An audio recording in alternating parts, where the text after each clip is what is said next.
Hi, I'm Kostya. Today you'll learn the secret to perfect mashed potatoes in just 19 minutes, and I'll also show you how to make an amazing potato casserole with bacon, cheddar, and green onions. Let's begin.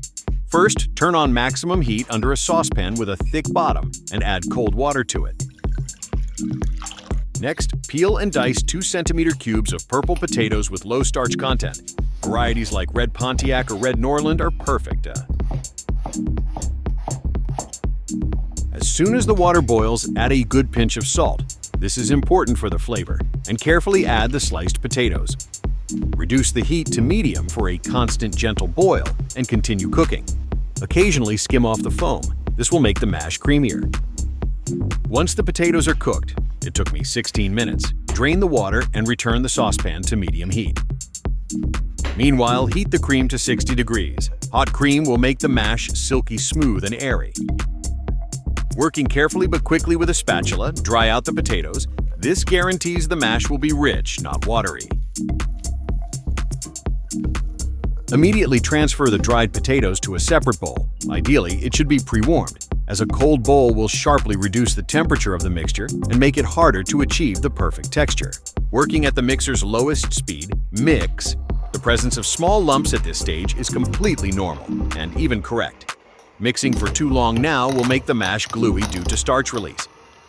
Scrape clean the mixer attachments and bowl edges with a spatula. Add the warm cream. Mix again on the lowest speed until the cream is absorbed and the mixture is relatively smooth. It took me 20 seconds. Once the ingredients are combined, switch to the highest speed and mix for another 25 seconds. The mash will turn into an incredibly fluffy, smooth, silky cloud. Any remaining lumps will dissolve and the consistency will become light and airy.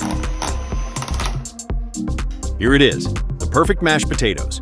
Serve it immediately while hot, with roasted meat, a juicy patty, or simply with a puddle of melted butter on top. And now let's magically turn our creamy mash into a hearty, crispy yet tender potato bake. While the potatoes are boiling, cut the bacon into 2-centimeter wide strips and immediately, and this is important, place them into a cold, dry skillet, turning on medium-high heat. For me, that's 7 out of 9. Distribute them and, without touching, continue cooking. Next, using the large holes of a grater, grate the cheddar. Large shreds are important. They won't clump together but will melt beautifully and evenly when baked.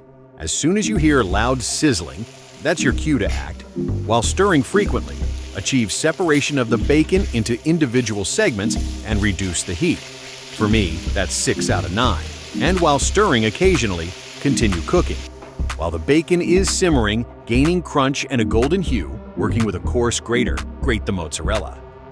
And mix it with the cheddar, specified in the recipe as cheddar for the top. Look at this flavorful duo with contrasting colors and textures. We'll use this cheese blend specifically for the top, most impressive layer of the casserole. Then slice the tender green parts of the green onions. This cut will give a pleasant crunch and vibrant color. Finally, chop some onions for garnish when serving. Next, dice the caramelized onions into small cubes. Why small? So that their sweetish, spicy aroma and delicate texture will be evenly distributed throughout the entire casserole, creating a delightful flavor backdrop. Once it reaches a deep golden brown hue and even crispness, remove the bacon from the skillet. And now for the flavor magic. Using the rendered bacon fat, without changing the heat level and stirring occasionally, fry the caramelized onions until crispy. The recipe for preparing the onions was shown in a separate video, link in the description. In parallel, grease both sides of the pre-cut parchment paper with softened butter. Place it on the bottom and attach it along the edges of the springform ring, setting the diameter to 22 centimeters, with the height of the parchment side parts being 6 centimeters.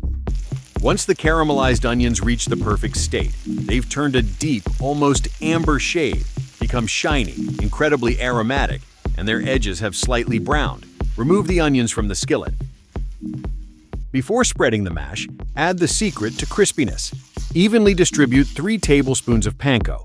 It's important that the crumbs stick precisely to the parchment paper. You only need a thin, dense layer.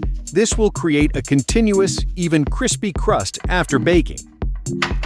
Once the potatoes are cooked, just like with standard mashed potatoes, drain the water, dry them out, and transfer to a separate warm bowl. Next, add cold butter. It will create the right density. Working at the mixer's lowest speed, mix until the ingredients are combined. Do not strive for smoothness. Add warm cream, recommended temperature 60 degrees. Add sour cream. It will give the mash a velvety texture. Mix again on the lowest speed until just combined. Next, the secret flavor weapon. Add garlic powder and coarsely ground black pepper. Next, the secret flavor weapon. Add garlic powder and coarsely ground black pepper. Next, add 80% of the crispy bacon. Coarsely chopped green onions.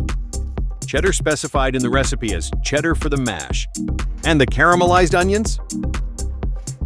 Working at the mixer's lowest speed, quickly mix. You can see the bacon, onions, and cheese have just begun to incorporate into the mixture, but have maintained their distinct identity. For complete control and gentle mixing, additionally mix with a spoon. The pieces of bacon, onion, and cheese shred should be clearly visible.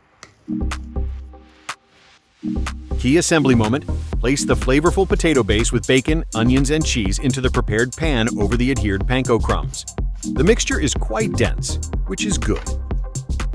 Using a dry spoon and working with the back of it, evenly distribute the mash, lightly pressing down to create a smooth, even surface.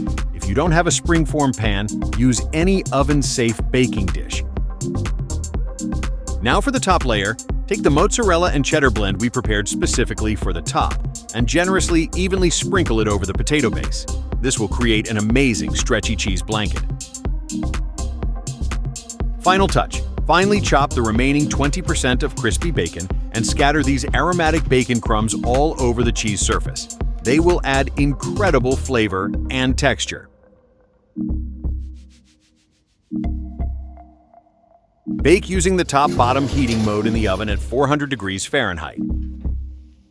Once the cheese has melted into a luxurious golden blanket with bubbles and a light blush, it took me 20 minutes. Remove from the oven, let it cool slightly, and while the cheese is still soft, carefully cut without removing it from the pan.